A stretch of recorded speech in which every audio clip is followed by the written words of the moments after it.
Today, you're connected more than ever. Your friends, your family, your life.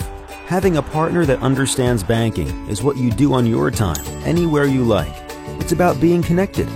Renaissance Bank, understanding you.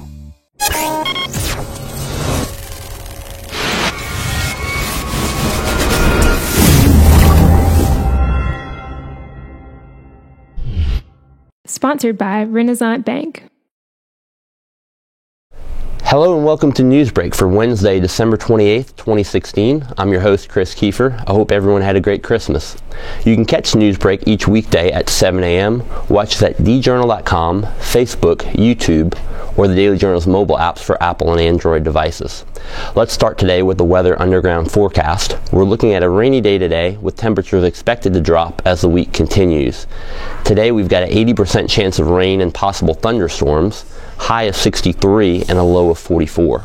Looking ahead to the 3-day outlook for Thursday, clear skies with a high of 53 and a low of 30, 10% chance of rain. For Friday, clear skies with a high of 52 and a low of 34 and a 0% chance of rain. And on Saturday, your New Year's Eve forecast calls for rain, a high of 52 and a low of 49 with a 90% chance of rain. Now let's take a look at the top headlines for today. State leaders do not plan to budget all of the money they are projected to have in 2017. Governor Phil Bryant, Lieutenant Governor Tate Reeves, and House Speaker Philip Gunn have all said that only 98% of the state's projected revenue should be budgeted in the upcoming fiscal year. That means they would set aside about $115 million. It also means they are proposing spending less in the 2017 budget than they did in 2016. Existing state law mandates that only 98% of projected revenue be appropriated by the legislature each year. But in recent years, lawmakers have often passed bills to exempt them from that requirement because of sluggish revenue collections. That law was passed in 1992 as part of the same legislation that created the state's rainy day fund.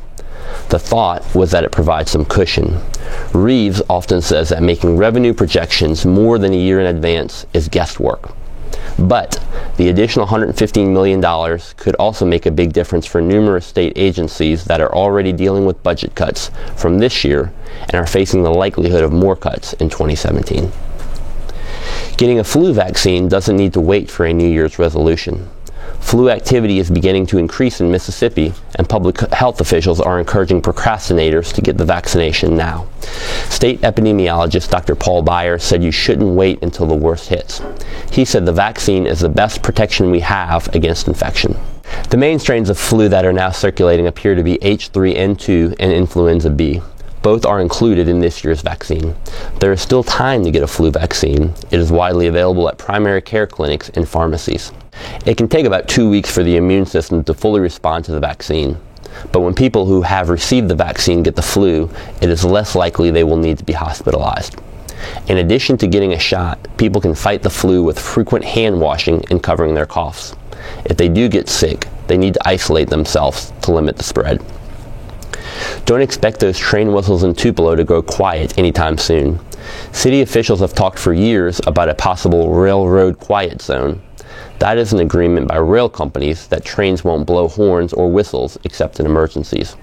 Federal regulations dictate when trains must sound a warning blast upon approaching a crossing with a road.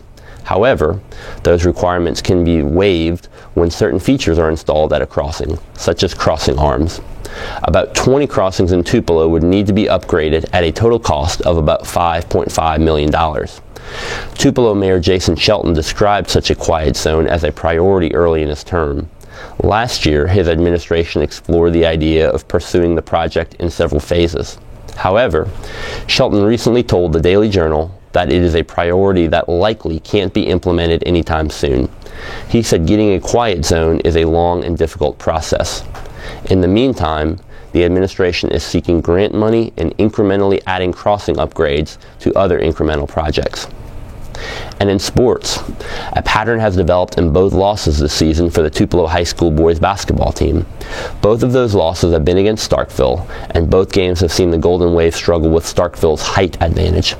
On Monday night, Tupelo lost to Starkville 47-39 to drop its record to 13 wins and 2 losses. The problem dates back to the Class 6A semifinals in March, when Starkville defeated Tupelo 61-46.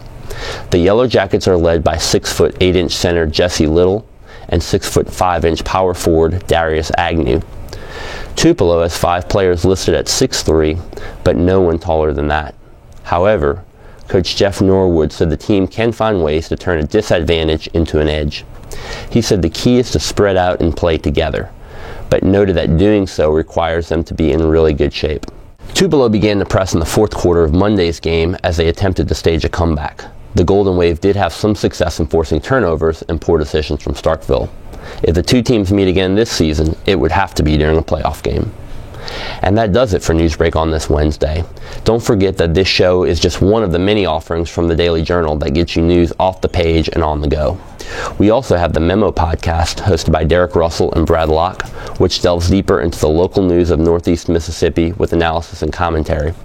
Look for a new episode this afternoon at memo.djournal.com or wherever podcasts can be downloaded.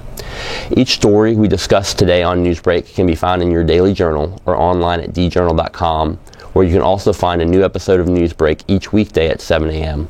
Thanks for joining us. I'm Chris Kiefer. Have a great Wednesday.